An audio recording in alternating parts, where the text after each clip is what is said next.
Hello, I'm Toycat and welcome back. It's not a third channel video. So, do you know when you're really into a subject, like it's your passion, you learn things about it all the time and you're really excited to do so?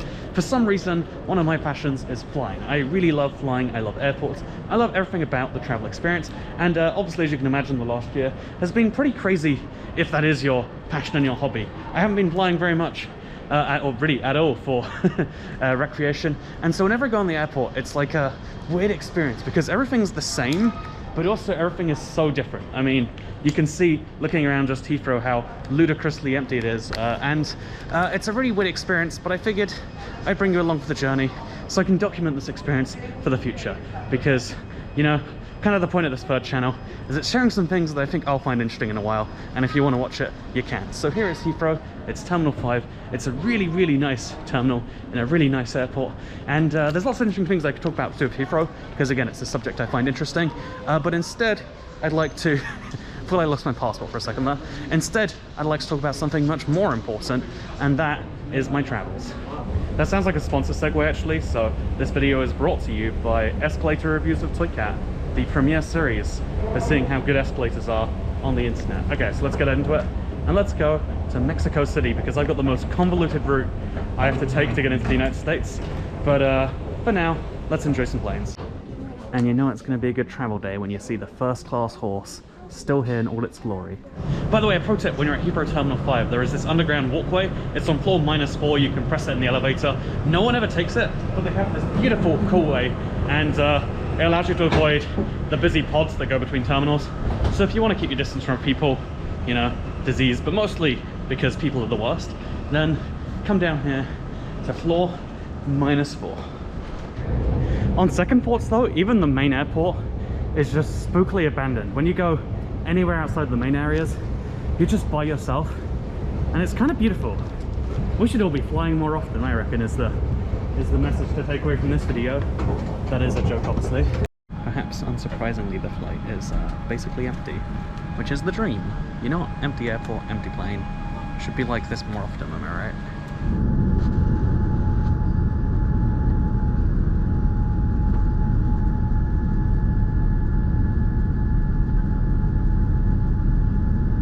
So the holy grail of flying economy is when you get a whole row to yourself, and when the plane's empty, it's very easy to do that. So today I've achieved precisely that. I've got the business class experience while paying economy price. I've heard some people call that ghetto business class, and I think that's fun, but here is the experience.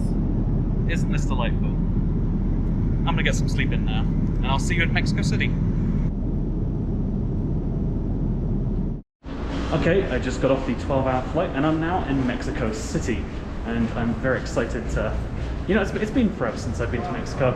The only thing that seems to have changed is a lot more people wearing face masks and pointing guns, temperature guns. This isn't America, at your head. And yeah, curious to see how the rest of this goes. But Mexico City Airport, it's been a long time. Wait, actually, I think I was here 2 years ago. I remember the Starbucks drink that the man at the airport told me I couldn't take on the plane, and then I took it on the plane anyway. Feels very similar to this situation. So I couldn't record it obviously, but it was a little different. They had more temperature gun checks by people in military uniform, and then they sprayed soap all over us as best I could tell. I don't know why. I'm not entirely sure at all. But now I'm gonna go collect a bag.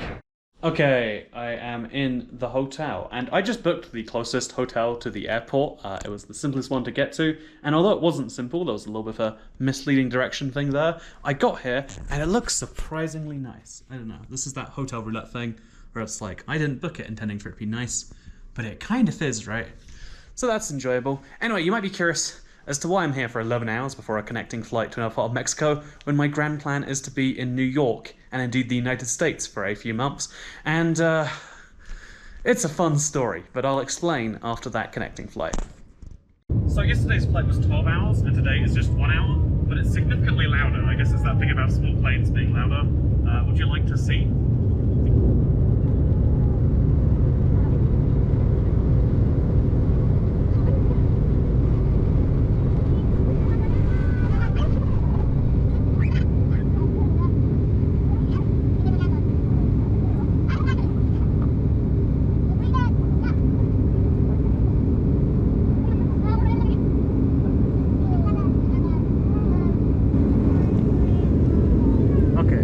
fascinating to me how the city, the biggest city in North America, just magically ends over there, and then there's that huge terrain that's just nothing. It's dense housing on the left, and then it's emptiness on the right. I'm assuming that's an airport they're building, but if anyone knows what the scoop is, I'd love to know.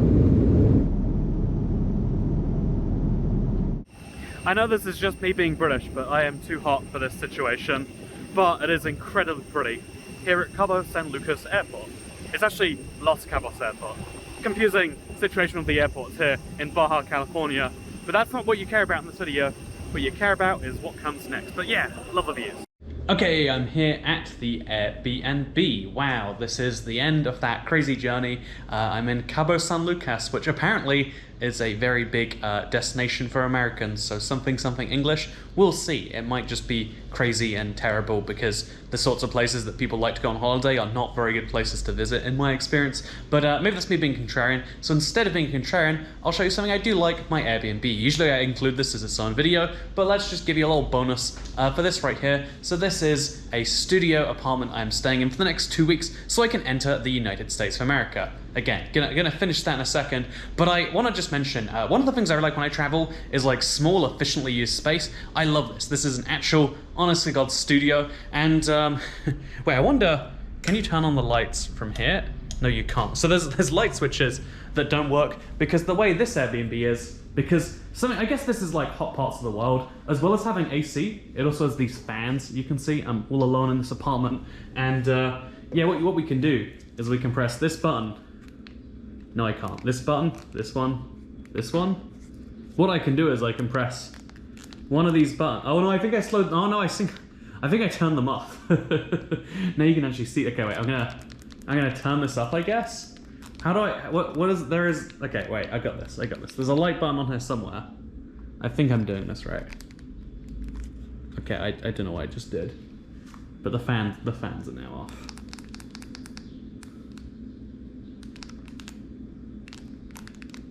I broke something.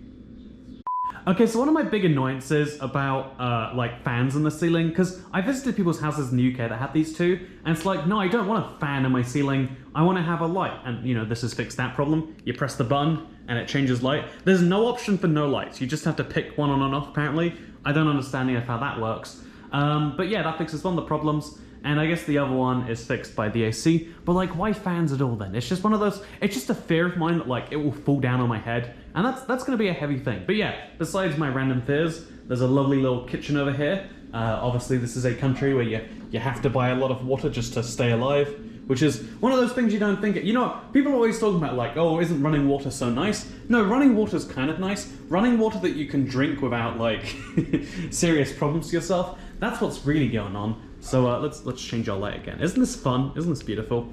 So then also there's oh look, here's me. I'm delightful. Here's my new GoPro. It's got a little preview in the front, so we can actually see what we're showing you. Although we're gonna create an infinite recursion if I'm not careful. And here is the bathroom. I like big showers, and I cannot lie. And this is a big shower, and I am in fact not lying about it. Oh look, you can see out there to a Mexican flag straight from my window. How wonderfully delightful. So anyway, that raises the question. Oh wait, no, one more thing. I just think this is dumb.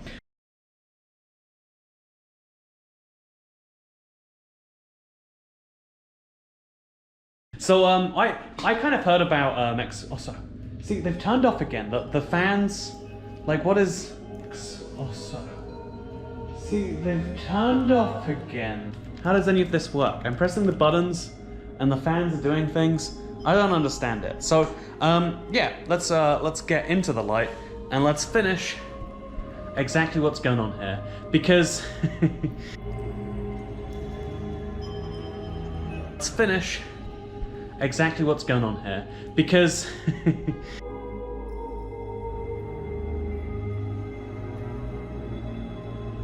it also has these fans. You can see I'm all alone in this apartment, and I want to say something really interesting, because I kind of heard about Mexico. Mexico is the one country, or one of the very few countries, it does not require a COVID test.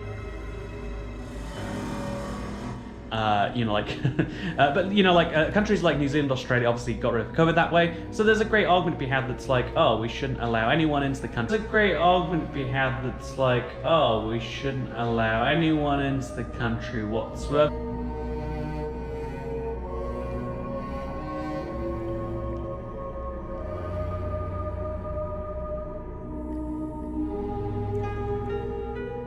And let's finish exactly what's going on here, because I want to say something really interesting, because I kind of heard about Mexico. Mexico is the one country, or one of the very few countries, it does not require a COVID test to enter. And so, I heard from, I assume from that, like, wow, they're basically not caring, because they also have some pretty tragic case numbers and positivity rates, etc. Honestly, they take pretty much the same precautions as they do in the rest of the world, except a little bit more. First of all, you have to stand on these weird mats to clean your feet before you go anywhere. I assumed it was like, it seemed like a politeness thing, but it always says like something to do with COVID. And second of all, because keeping us nice and COVID safe, they sprayed our luggage with stuff repeatedly. Again, I feel like they take things to the next level, and it's all security theater. But like, isn't that the whole? Isn't that most of what staying safe is at some point? Like, the most important thing is to stay away from people who have COVID, but you don't know who has COVID. So then the second most important thing is feeling like you're staying away even if you did have someone around you, you'd be safe. But speaking of like doing things for the sake of theater rather than for the sake of actually doing things, I want to talk about why I'm here in Mexico at all. This is a great town for party. I'm sure there is someone who would love to be in my situation right now, and I'm going to try the best to appreciate my situation as if I was in their shoes. I feel like trying to be grateful for the situations you get put in, because someone always wants your situation, trying to work out what it is they want and why they want it and how you can make the best of it, always an important thing in life. But I have to be here in Mexico because of some really absurd rules put in place by the presidents of the United States of America. Basically, I think there is an interesting debate to be had about whether countries should be allowing people in, countries like New Zealand, Australia obviously got rid of COVID that way. So there's a great argument to be had that's like, oh, we shouldn't allow anyone into the country whatsoever, regardless of where they're coming from. And obviously, then you have to allow back your own citizens, and then you should also allow people from low-risk countries, right?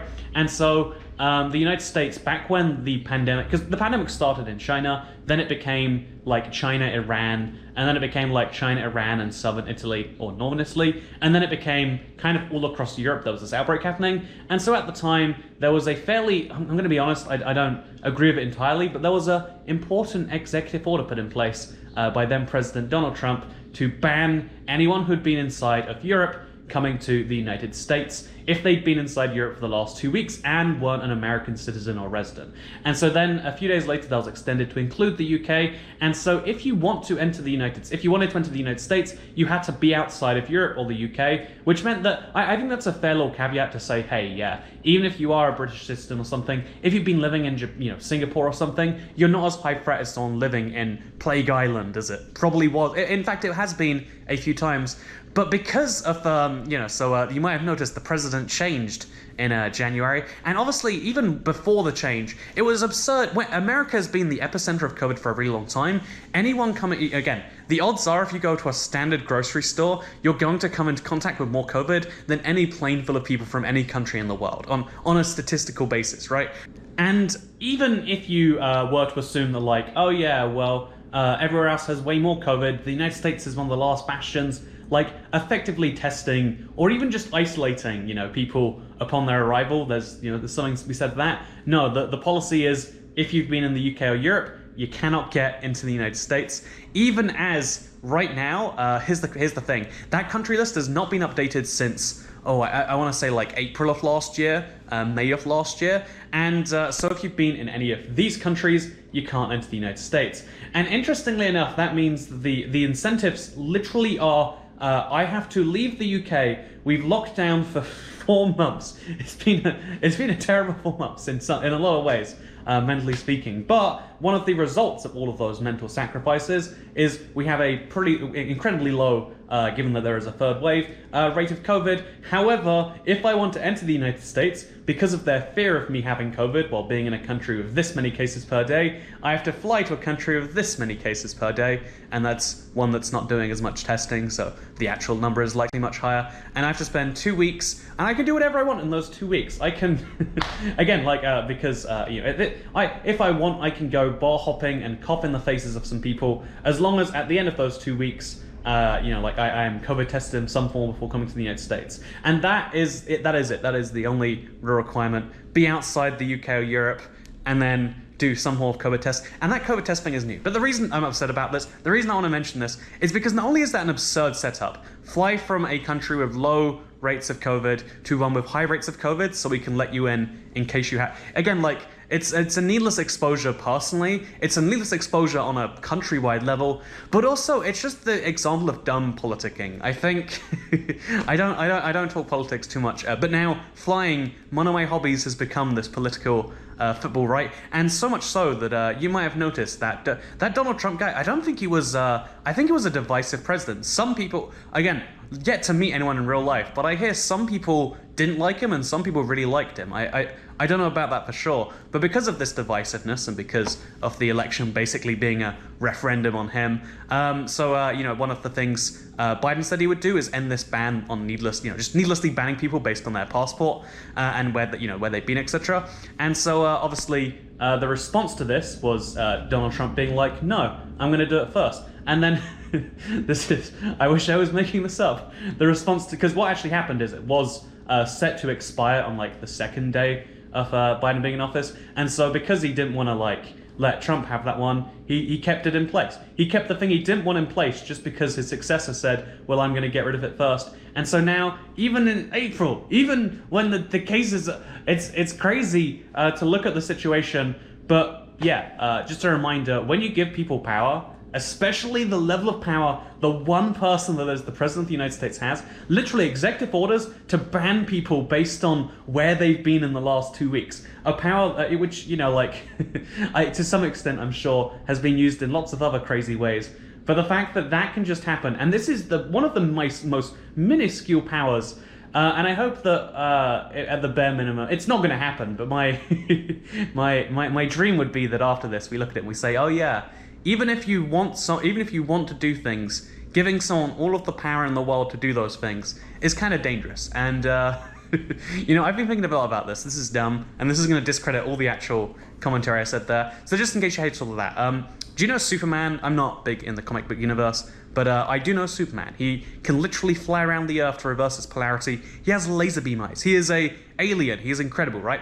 And in the Superman universe, he's a really good guy. He uses all of this power for good.